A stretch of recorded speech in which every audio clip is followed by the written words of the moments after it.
Hello everyone and welcome to Start to Finish for the Beginner's Guide. My name is Matt Bowyer. This is episode 1. Roberki got this game for me a few months ago. I believe it was on sale, and all I know about it is that it has something to do with creating and the act of creation itself. And I don't really know anything else about it, and even that is from like an ill-remembered is not the term I want to use there, a potentially poorly remembered Matt Lee's video for Cool Ghosts. I've pointedly not looked at anything about this game since I got it, and this morning before I sat down to record, I sat down at a different yet still similar desk and wrote down my thoughts on what my belief that the Beginner's Guide is and the themes contained therein might mean to me. I haven't quite decided what I'm going to do with that, although it will accompany this video in some format. I'm just going to go ahead and begin this, and we're going to see what happens. Thanks for watching.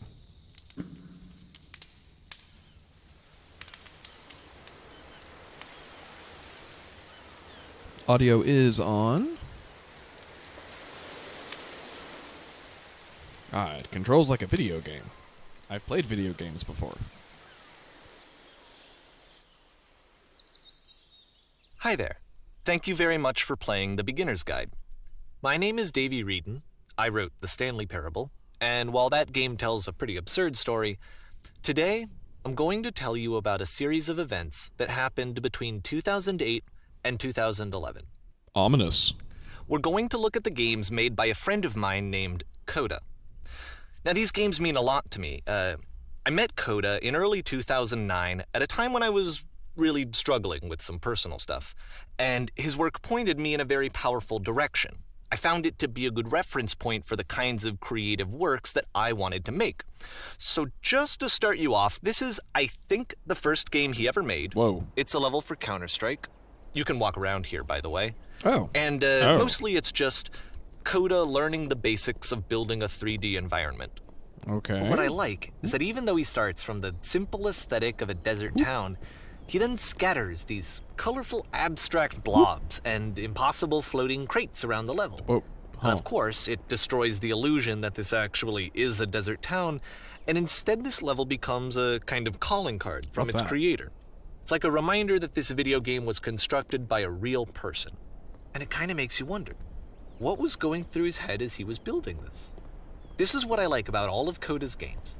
I mean, not that they're all fascinating as games, but that they are all going to give us access to their creator. I want us to see past the games themselves. I want to get to know who this human being really is. And that's exactly what we're going to do here. Really? How? So, it's 2008, Coda starts making these games, and he never releases any of them. He doesn't put them onto the internet, he just makes them and then immediately abandons them, and they sit on his computer forever. And I think he really understood this image of himself as a recluse. At one point, he jokingly renamed his computer's recycling bin to Important Games Folder. So, this was just how he worked. He tended to crank them out one after the other without even really pausing to try to understand what he had just made, until suddenly one day, he just stopped. In 2011, that was it. He made his last game, and then he hasn't made another one since. And that's why I've taken this opportunity to gather all of his work together, is because I find his games powerful and interesting, and I'd like this collection to reach him, to maybe encourage him to start creating again. This is a strange And premise. if the people like you who play this also happen to find his work interesting, then I'm sure it'll just send that much stronger of a message of encouragement to Coda. So thanks for joining me on this. If you have a particular interpretation that I haven't mentioned here, or if you just need to get in touch, you can email me at daveywreden@gmail.com. Okay, that's about it for introduction. Let's take a look at Coda's first proper game. As each game is loading, I'll show you the date that it was completed. This first one was made in November 2008. Okay.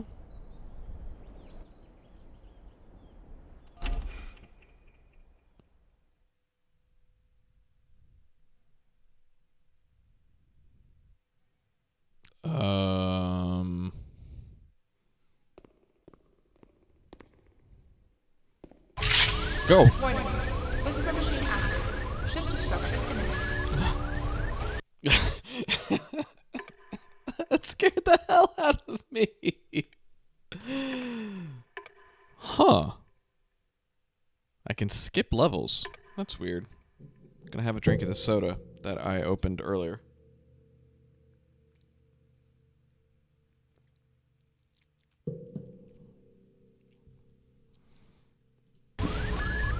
This game is called Escape from Whisper, and it's one of the more generic games you'll see from Coda. Okay. Got a gun. Doing some gun stuff. This is kind of a tight fit.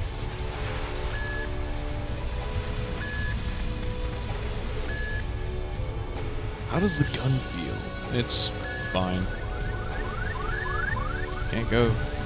Yep, that's a rocket's on my way, alright. Right-clicking doesn't seem to do anything.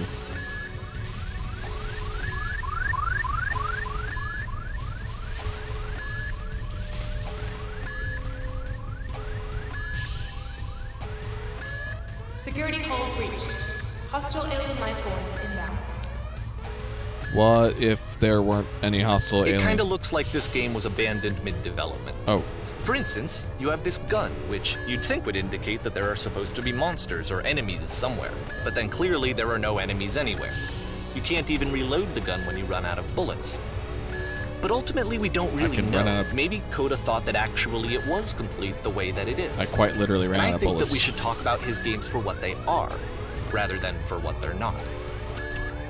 Enemy force neutralized. Begin ship evacuation. Ooh. I love how you can see the bottom of the universe from this room. I do too. That's cute.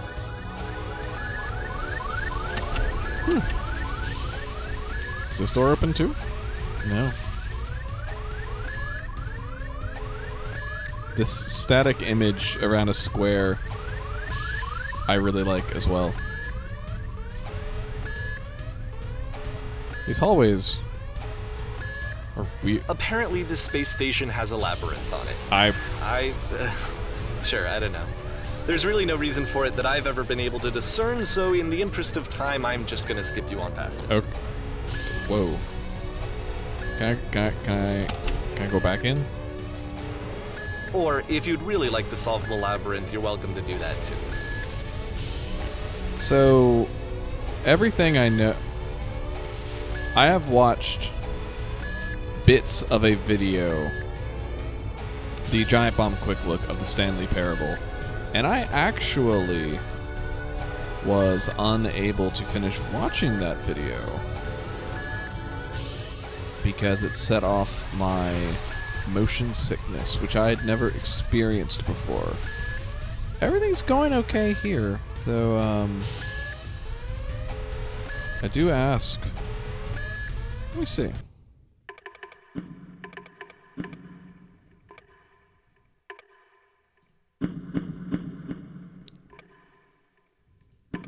Whoa.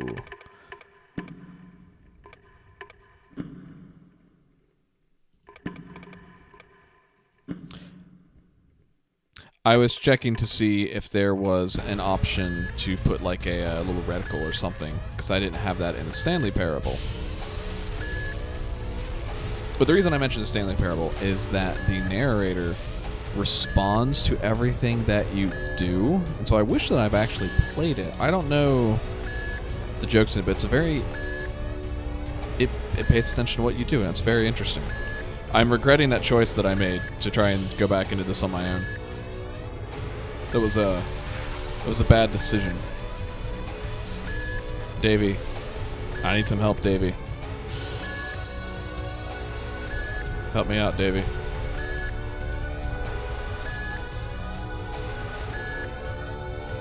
I should have listened to him. I'm totally lost. Maybe he'll chime back in.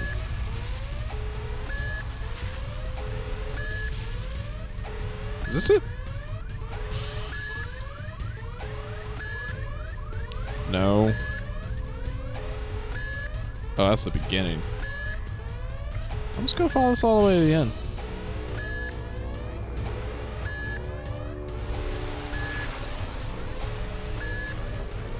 That was not the thing to do. Oh, I screwed up. It's like a metaphor for life, really. You followed the labyrinth all the way to the end. And it's like, when you stare into the labyrinth also stares back into you. And then you go, oh God, you're actually a minotaur. And he says, yes, I am a minotaur, but I wish that you wouldn't assume that I was male. And you say, oh, I'm sorry, because I am male. I tend to default to that for everybody else, which is kind of a problem. I should have just referred to you as they. And then they say, thank you. I understand it's going to be a little difficult for you to get used to, but you need to do that.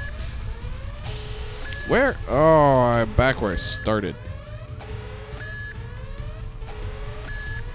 I don't know that there is a solution to the labyrinth.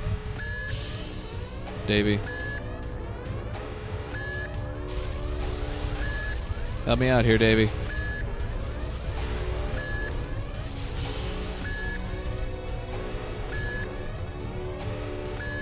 I wonder if I need to restart.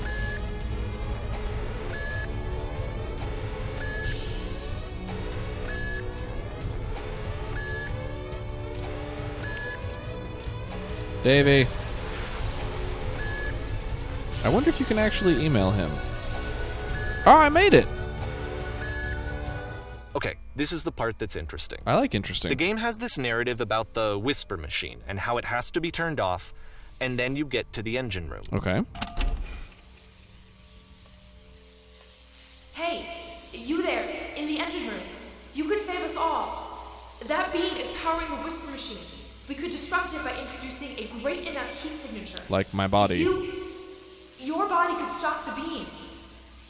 It's so much to ask, but for all of our lives, would you do it? Could you give yourself?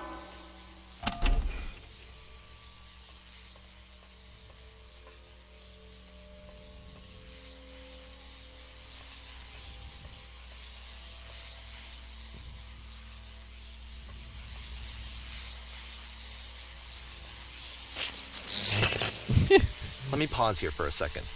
What you just experienced, stepping into the beam and then dying, is probably what Coda had initially intended when he was developing this level. But when he first compiles and plays it, something goes wrong. There's a bug somewhere. And this is what happens instead.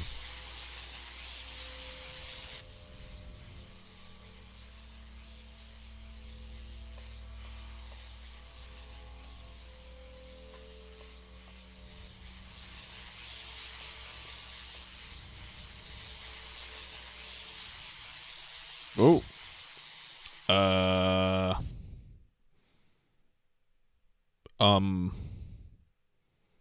The beam causes you to start floating. And this is an important moment for him. Because yes, this is technically a glitch, but Coda identifies something human about it. Like how small it makes you feel in the face of this larger chaotic system. Or this floating could be the afterlife, a peaceful place, juxtaposed against all of the hysteria that you've just had to traverse. I do love seeing levels I don't even outside know. of the geometry. I have no idea what he was thinking, but what's clear is that after making this, something lodges itself in his brain. He wants to do more of these really weird and experimental designs. So he stops work on this and moves on to a stream of tiny little games that go in all sorts of directions. Let's go ahead and take a look at the first game he made after leaving this one behind. Okay.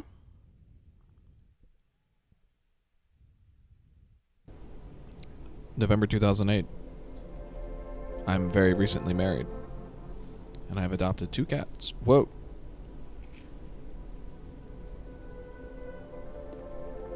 Yep. In this game, you can only walk backwards. Wow. That's so weird.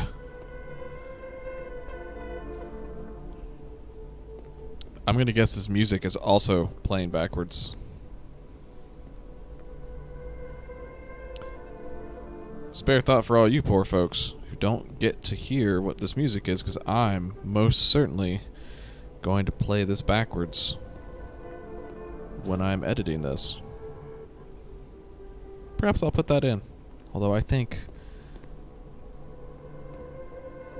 future could not be seen. So it's a short and relatively minimalist experiment combining motion and narrative.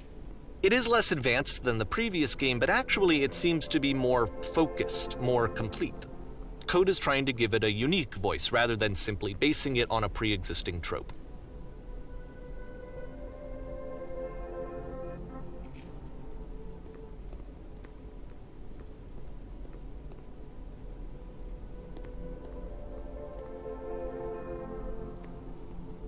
To go forward. It's a short little thought, it says what it wants to say, and then it ends. Didn't need anything more than that. Which to me is why it works. I like it. Because it gets out quick. It's interesting. Okay, next one. It's weird. I don't like it. Yeah. I can't go off the path.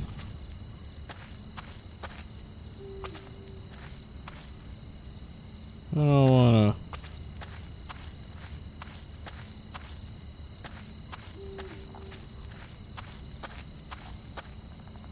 And that's it. Okay, the meaning of this game won't be clear just yet. Please be patient with me for a few more games, and I promise you'll see what makes it interesting. You are now entering. Oftentimes, Coda would put bizarre titles like this one Twitter. at the start of his games. I wish I'd known him at the time that he was making these early games. He would really only talk to me about his work as he was making it. Once he stopped work on a game, that was it. It was dead to him. And I don't agree with that at all, but what are you gonna do? I know it's tempting, but there's actually nothing over here. Sorry. I still looked, Davey. Can't help myself. This is how I play games. I go check all the corners. I guess I gotta go up that giant staircase. This giant modern day Minecraft nightmare staircase.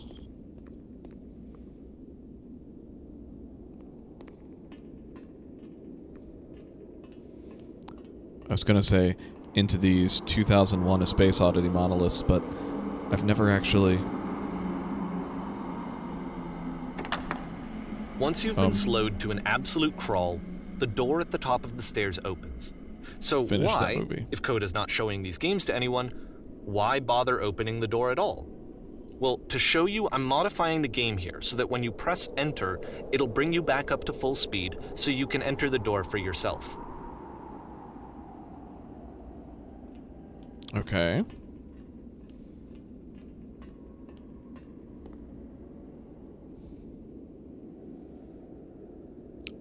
My heart is actually racing.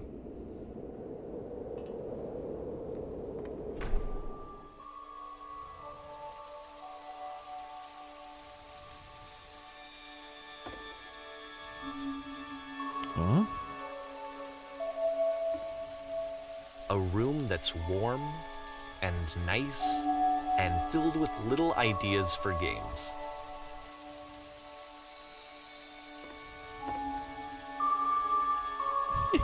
Coda would often tell me that he didn't mind if people thought of him as cold or distant.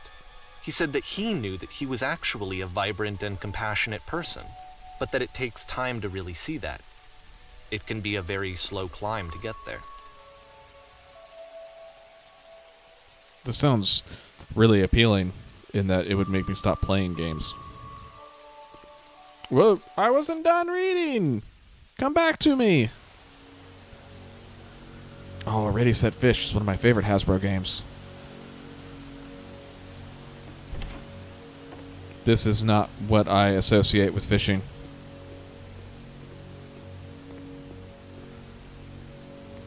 The sound is, but why am I in a parking garage? Why am I in James Bond's parking garage? Do you have the fish? Or the fish behind this door? This is new for Coda. It's an actual puzzle. Go ahead and see if you can solve it. Ta-da! I pressed the lever. Now I can't see.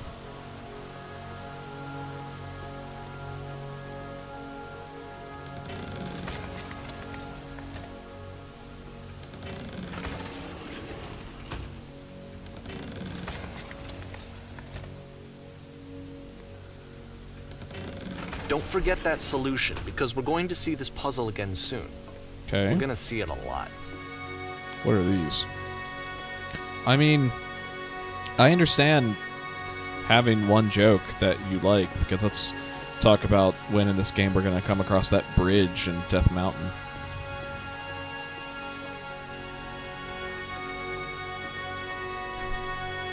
So that seems to be it, right?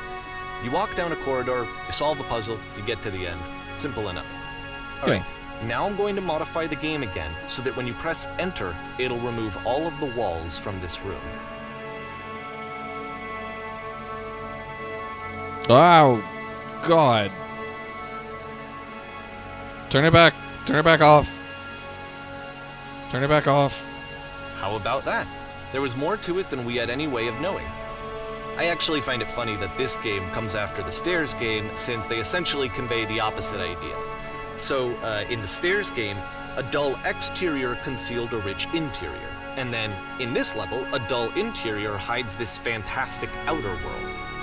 Either way, I think that the point is the same, is that most of the time you don't get to know what you're missing, or even that you're missing anything. That's not your role as a player.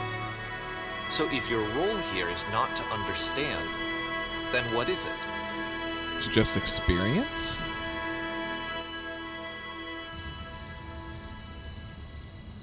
Oh, I'm back in the nightmare. You are now exiting. So, this, combined with the entering game from earlier, tells us that Coda believes his games are connected somehow. It could even be that the Stairs game and the puzzle game are literally connected in between this and the entering game. There's a bigger picture that all of his games are meant to play a role in, some larger meaning that we won't be able to grasp until we've seen all of them. And once we have, we can step back and start to understand what exactly that bigger picture is. The Coda Historia. Coda's games take place in the timeline where Link died. The Great and Lovely Descent.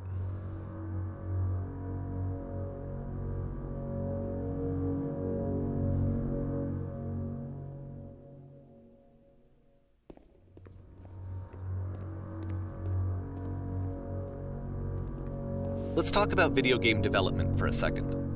Every video game runs on what's called an engine, which determines what the game can and cannot do.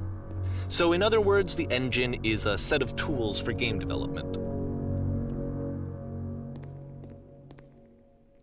To make all of these games, Coda is using an engine called Source.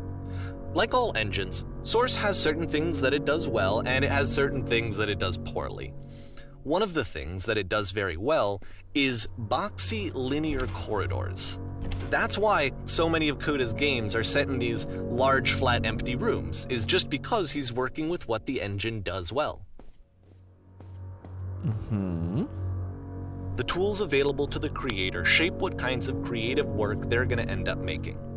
You might consider paying attention to the architecture in Coda's games, to notice how they seem to stem from an engine that's very good at producing linear, boxy corridors.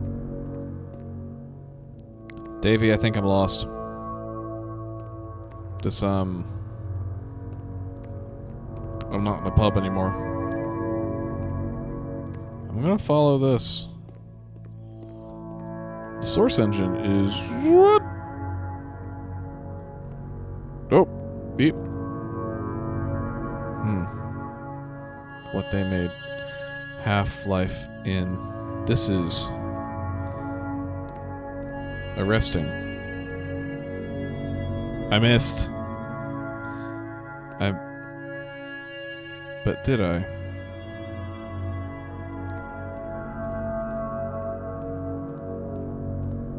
Huh. Go down this staircase.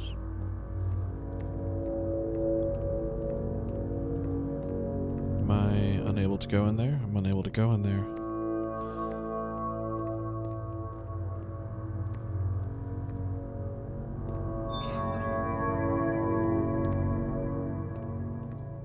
I'm unsettled.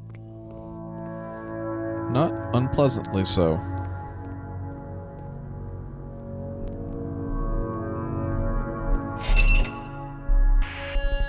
Eh.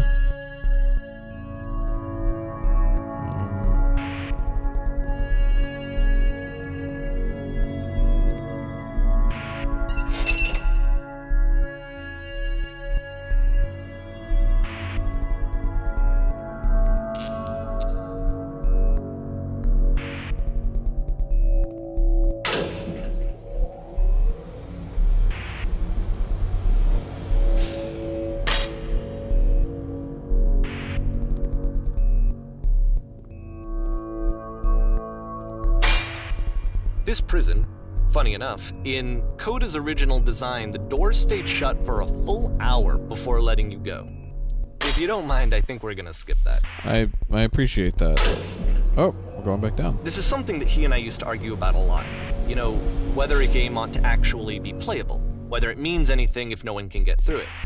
And I would always defend that, you know, all this work goes into the game, why not make it playable and accessible?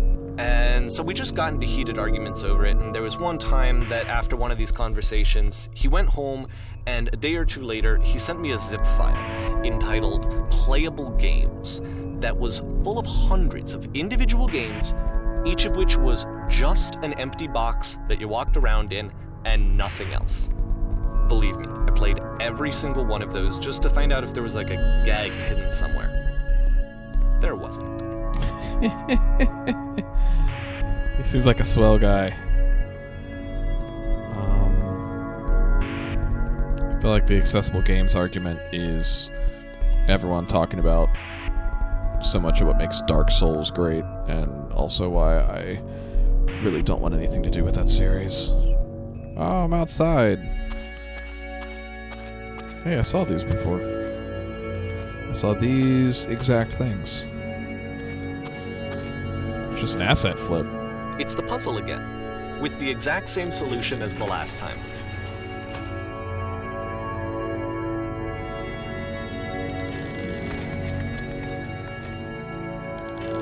There's still no clear indication of what makes this puzzle so special that Coda is going to return to it over and over.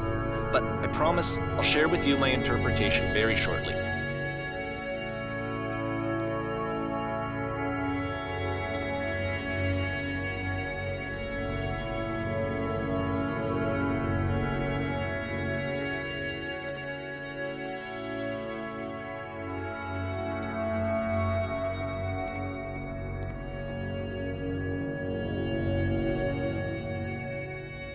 Huh.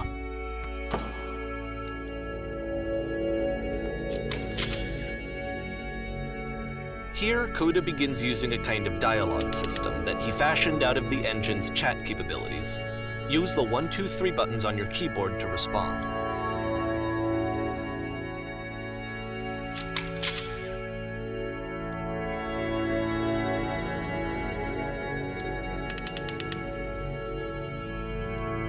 Yes, I did.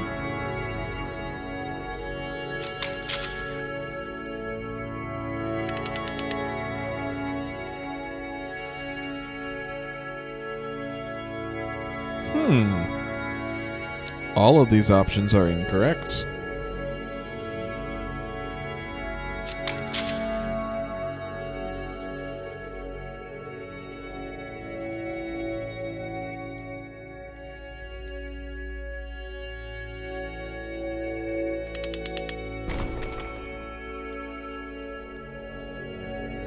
Oh.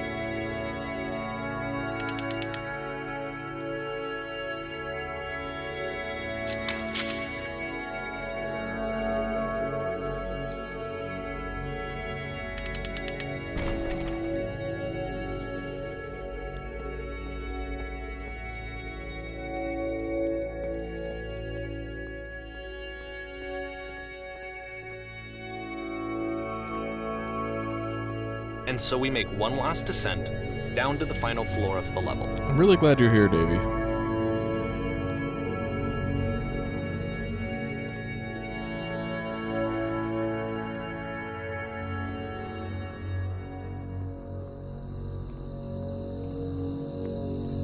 I'm outside.